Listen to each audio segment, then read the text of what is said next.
Lisa from Mobile Tech Review, and this is the Samsung Galaxy S5 Active. Are you a klutz? Are you a plumber? Do you like to play by the pool? Well, Samsung says this is the phone for you if you like the S5, but you need something a little bit more rugged, plus the water resistance that, well, it already exists on the regular S5. We're going to look at it now. So this is the Samsung Galaxy S5 Active. With the S4, we saw an active model too, and that one truly offered a greater level of ruggedness over the regular S4, but it also had kind of not as good specs, so it was always a little bit of a bummer. Every time you get the rugged version of the phone, what is this? You don't get quite the processor or the screen or something like that. In this case, the good news is you get everything that the regular S5 has. The only thing that isn't here is the fingerprint sensor on the front. This has just regular mechanical clicky buttons on the front, slight different design there, but I don't think that most people are going to be really bereft if they don't get the fingerprint scanner. Other than that, you've got the quad-core Snapdragon 801 CPU, 2.5 gigahertz with Adreno 330 graphics, 2 gigs of RAM, the full HD Super AMOLED display, Wi-Fi 802.11 BGN and AC as well, Bluetooth 4.0, NFC, and we've got ISIS mobile wallet on here for wireless payments, the GPS with GLONASS, 16 megapixel back camera, the 2 megapixel front camera. It is all here, folks, right here in this somewhat more rugged casing. Now, you'd almost say, why does this phone exist? Because the regular Galaxy S5 already is water resistant up to 1 meter depth for 30 minutes of immersion. This one is too, but this one is mil-spec 810G rugged for dust, and by the way, the Galaxy S5 also has dust resistance too, but for dust resistance and for shock and stuff like that, so you do that, you don't have to worry quite so much. Obviously, you could put a big old OtterBox on a Galaxy S5 regular phone too, and that will do the job to really increase the ruggedness of the phone, but it will be even more bulky in this. Notice, this really isn't much bigger, heavier. It's about an ounce heavier, 6 ounces, or ungainly as the regular S5, which I'll show you in a minute for comparison's sake. So there's the thing. You get something that's more sturdy, but it's not like a brick.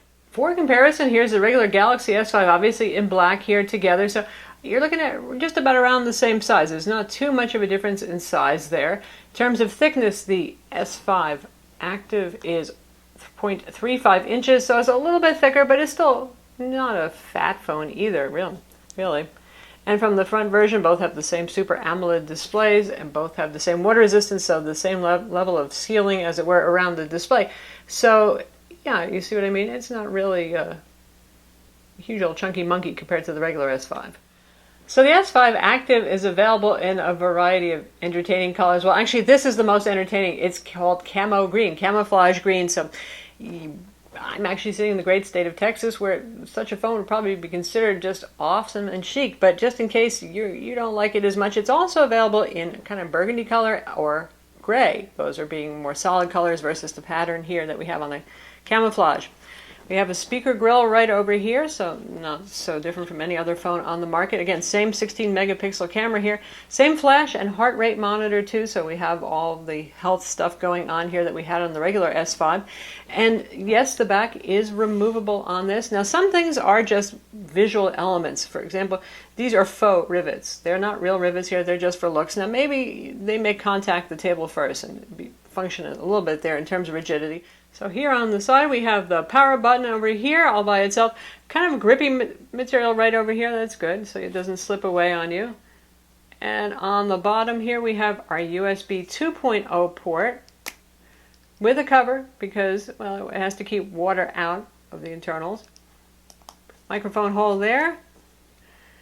Volume controls right there. Convenience key, we'll get into that in a bit. Again, hard, rugged rubber, plasticky stuff here on each end so it can take more of a beating.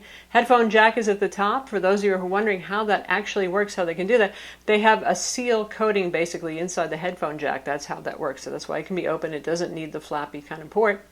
And there's our IR window for the IR blaster remote control for your AV home theater gear that works in conjunction with Samsung's Watch On application.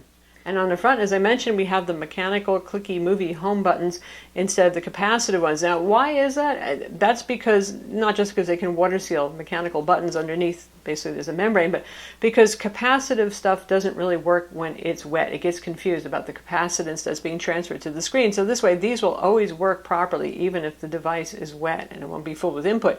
Because as we've showed you before, when we've done water testing on these kinds of capacitive screens in the water resistant design, the screen will get kind of weird and wonky and not respond so well because of the capacitance of the water and stuff like that. Earpiece up top here, front 2 megapixel camera, the usual light sensors, all that kind of thing. This has a gyroscope and a compass built into, and that gets into the convenience key on the side. If you press the convenience key, here's what happens. And again, we have the compass, we have the barometer. There's our compass right there, and the barometer, and it shows you the elevation. So this is kind of, instead of gearing this towards, well, you're going off to the next desert storm, God forbid, you're the kind of person who is outdoors gardening, or even more so, you're doing some hiking, that sort of stuff. So it's for the sporty outdoors type. Basically, that's what they're marketing the phone to. So these things could be useful right here. Shortcuts to the flashlight makes sense, and the stopwatch as well. And you can change these shortcuts to be any application you want. You can even have S Health here if you're doing some fitness stuff there off in the woods, you know, that sort of thing. And the compass does work. See, there we go, changing it around. And if you tap on any of these, you can get a bigger view of that. It gets the barometric pressure from AccuWeather, so that requires an internet connection, but other than that, so that's something that's a little bit different here compared to the regular Galaxy S5. We do have S Health here, and then we have the pedometer by default, and we'll go to the heart rate monitor so you can see how well that works or doesn't work. And these are the last two readings, which are, again, pretty accurate so far. We'll try it again.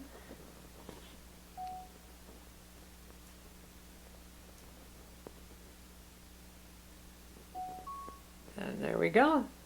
Looking pretty healthy, there I am. So that's become a pretty reliable feature on this. So all the S Health features that you have on the regular S5, you have on the Active as well too. So that's why this is not really going to be a very long review. It is the same Samsung TouchWiz software. It's the same Android 4.4 KitKat. And being an AT&T phone, you get AT&T's selection of bloatware on here. That's not different from any other AT&T Android phone that's available on the market currently. Now, in terms of synthetic benchmarks, it scores just where you would expect it to, having the Snapdragon CPU 8, again, the 801. So it's going to score like the Galaxy S5 and other top-tier Android phones. Quadrant, 24,385. Antutu, 36,525, a fine number there. 3D Mark Ice Storm Unlimited test, 18,708. And Sun Spider, the JavaScript test where lower numbers are better, 425. So that puts it best of breed in terms of synthetic benchmark performance.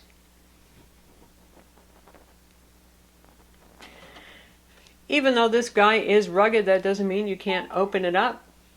You can actually remove the back. The nice thing is this is not as hard as it was on the S4 Active, where it was a real, well, not impossible, but kind of tedious to get all the little clips back in place, because this has to be sealed tight, obviously, to protect the 2800 milliamp removable battery right there. That's our micro SIM card slot. Stacked on top is a micro SD card slot, so you can put your movies, your videos, or your files there, or use Samsung's Move Apps to SD card feature if you want to. And there, of course, down here is the actual speaker itself.